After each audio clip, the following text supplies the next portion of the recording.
எல்லோருக்கும் வணக்கம்.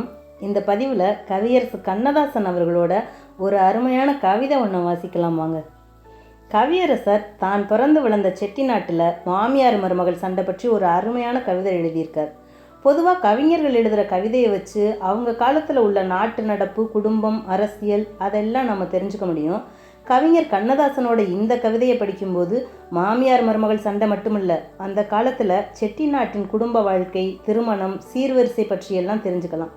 இந்த மரபு கவிதையில் நுண் அர்த்தங்களும் ஆழ் பிரதிகளும் இல்லை, நேரடியாக சரளமான மொழியோட்டமே முதன்மையான சுவையாக இருக்குது. இந்த கவிதையில் செட்டிநாட்டு மண்ணோட அடையாளம் இருக்குது. கவிஞரின் அபாரமான நகைச்சுவை உணர்ச்சியும் தெரியுது. அந்த மாமியாரின் மாய்மாலம் எல்லாம் சொற்களிலேயே வெளிப்படுகிறது. கவிமணியின் நாஞ்சில் நாட்டு மருமக்கள் வழி மான்மியத்தை முன்னுதாரணமாக கொண்டு செட்டிநாட்டு கவிஞர் கண்ணதாசன் இந்த கவிதையை இயற்றியிருக்காரு.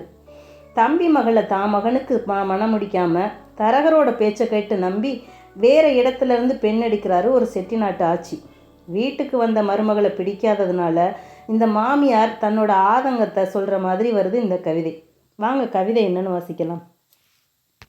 நல்லாத்தான் சொன்னாரு நாராயணன் செட்டி, பொல்லாத பெண்ணாக பொறுக்கி வந்து வச்சாரு, வல்லூரை கொண்டு வந்து வாசலிலே விட்டாரு, கல்லா பிறந்ததையும் கரும்பாம்பு குட்டியையும் செல்லா பணத்தையும் செல்ல வச்சு போனாரு, ஊரெல்லாம் பெண் இருக்கு உட்கார வச்சிருந்தா தேரெல்லாம் ஓடி வந்து திருவிழா கோலமிடும், 8 கண்ணு விட்டறிக்க ஏன் தம்பி மகள் இருக்க, குத்துக்கல் போல உன்னை கூட்டி வந்தோம் வீடு வர, 6000 வரைக்கும் அள்ளி வச்ச சீதனமும் 6 வண்டி சாமானும் அடுக்கி வைக்க பாத்திரமும் சொக்கவெள்ளி பால்குடமும் சோதி மின்னும் ரத்தினமும் பச்சரிசி மூட்டையுடன் பருப்பு வகை அத்தனையும் 8 கல்லு மூக்குத்தியும் 7 பவுன் சங்கிலியும் கண்ட சரந்தோடு காப்பு வைர மோதிரமும் கண்டாங்கி பட்டு வகை காசியிலே நெய்தப்பட்டு மெத்தையுமே 10 வகை விரிச்சு வச்ச கம்பளமும் தேக்கு மரங்கடைஞ்சு செஞ்சு வச்ச பீரோவும் தந்திருப்பான் எங்க தம்பி தன்மகளை தந்திருந்தா, வந்தாலே காளியம்மா வாக்கரிசி இல்லாம அப்பன் கொடுத்த சொத்து 6 நாள் தாங்காது, கப்பலிலே வருகுதுன்னு கதையா கதை படித்தான்,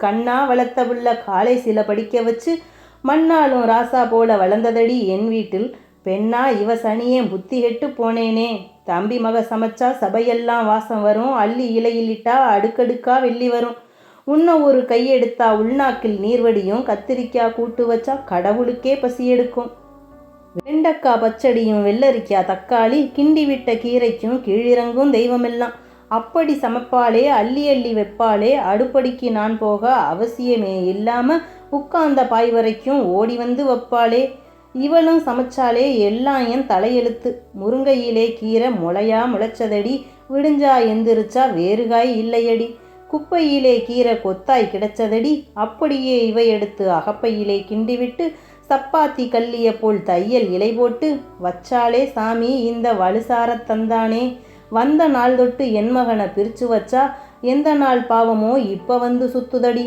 தலகாணி மந்திரத்தால் தாயை மறக்க வச்சா, கொலகாரி வந்து எங்க குடும்பம் பிரிச்சு வச்சா, மலையரசி காளி எங்க மாரியம்மா கேட்கணும், பலகாரம் திம்பதற்கும் பசியே எடுக்கலடி, ராசா கிளி போலே நல்ல பிள்ளை பெத்தெடுத்தேன், பேசா கிளியாச்சு பொண்டாட்டி நினைவாச்சு, ஊச பணியாரம் உளுந்த வடைக்கு ஊசலடி, பாருடான்னு சொன்னா பார்க்காம போராண்டி, கேளுடான்னு சொன்னா கேட்க மனம் இல்லையடி, எப்போவோ நானும் இதுவரைக்கும் வாழ்ந்திருந்தேன், உப்பாக எங்களையா கொடுத்ததை நான் வச்சிருந்தா இப்பாவி கையாலே இழிசோறு திங்கணுமா, ஆத்தா கொடுத்தாலே 6 தலைமுறைக்கு, ஐயா கொடுத்தாரே 500 பொன் வரைக்கும், பூமி கொடுத்தாரே போட்டாக்க பொன் விளைய, சாமி கொடுத்தது போல் தாய் தகப்பேன் தந்ததெல்லாம் பாவி மகன் வாழ பகுந்து கொடுத்தேனே, நீட்டி படுக்கும் வர நிம்மதியா வாழ்ந்தேனா, ஊட்டி வளர்த்த புள்ள ஒரு வார்த்தை கேட்டானா, எல்லாம் முடிஞ்சதடி எமன் வந்தால் போதுமடி, பல்லாக்கு தூக்கி பரிவாரம் தூக்கி வந்து பச்சை மரம் வெட்டி பட்ட விறகடுக்கி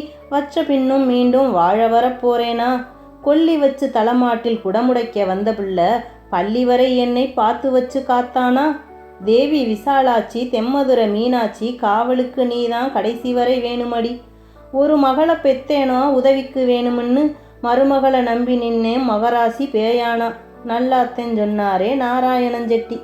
இப்படி முடியுது அந்த கவிதை. படித்ததில் பிடித்ததை பகிர்ந்தேன். நன்றி.